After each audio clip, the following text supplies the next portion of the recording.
Hey guys, let me introduce to you Boris, my LMTV. I already tried making this video in the past, but sound was terrible, so I have to remake it.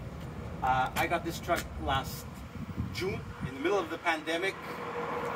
As you see, it's a monster. It's an ex-military vehicle from the United States, and to be exact, it's an LMTV M1079, which comes with already a box on it.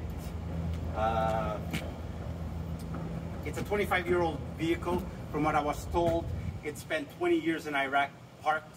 When I got it, it only had 5,000 miles on it.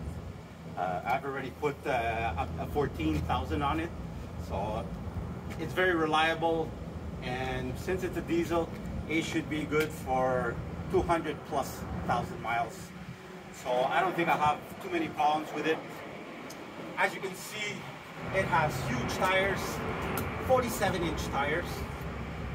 They weigh about 400 pounds each, so it's a little bit of a job to swap out tires, and that hopefully I won't have to do too many times. Like I mentioned, the box, it comes with a 8-foot by 12-foot long box, so it's very livable. They have different models. They have 6-wheel versions, the 1088, but I opted for the 4-wheel one because I didn't need that extra axle, extra costs, and just extra headaches. Quick. It has a 6-cylinder diesel engine and a 7-speed automatic transmission, so anybody can drive it. Since it's classified as an RV, I don't need a special license. It has air brakes, but RV, you can drive it with a regular Class 5 license.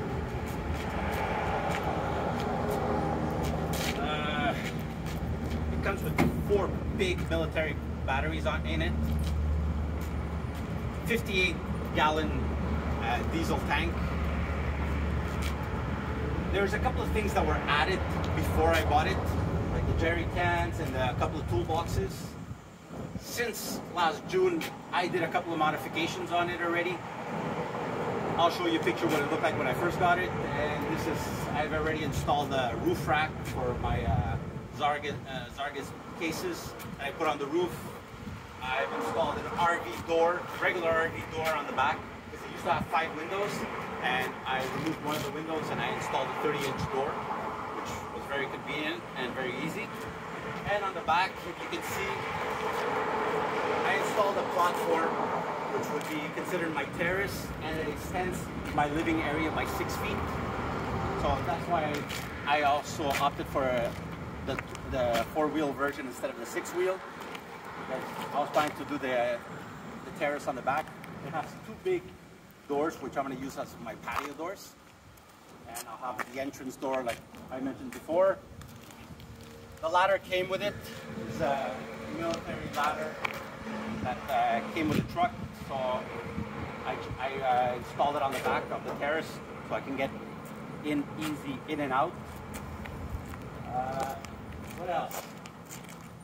There used to be a little compartment over here that the military used to hook up to shore power or to connect a couple of trucks together. I removed it, and I installed an access hatch because I didn't need to connect to shore power. I'm not planning to connect to shore power. This is a totally off-grid mobile home if you want. What else can I tell you about it? I've been working on it over the past year. Didn't get a lot of time to work on it because I've been busy with my other businesses, but I've changed the shocks to Fox shocks that were already made for this vehicle. I changed the cab air ride because the cab in the front is on air ride suspension, so it's a very comfortable vehicle. I've changed also the seat. I took out the original military seats and I put just seats from a caravan. tell you the truth, the military seats are horrible. I don't know how those, the people in the military ride in these things. They must not ride for a long time, because seriously, after about 2 hours or 3 hours, you start feeling it.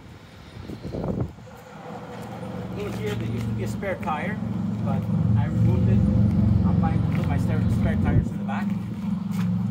Everything it runs on hydraulics, like the spare tire is on hydraulics, the cab lifts on hydraulics and air, both.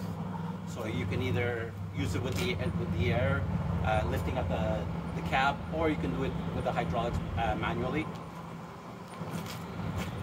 And I'm sure there's other things that I'm forgetting, but this is just a quick intro to the truck. I'm going to be building it out into a camper van, as you can see, because of the RV door and the terrace in the back.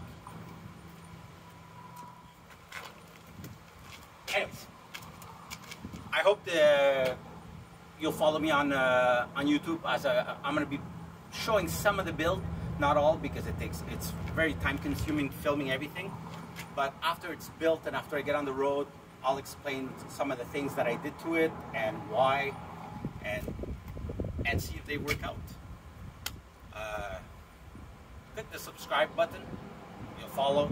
You'll see the rest of the build. And when I get on the road, hopefully next year. I was supposed to get on the road this year, but like everybody knows, 2020 came along and everything came to a standstill. Now we're still in 2021 and we're sort of starting to get on the road. So give a subscribe, give a thumbs up, give 2 thumbs up. Follow me on Instagram if you want. You'll see some quick clips on of the truck build. See you on the next one.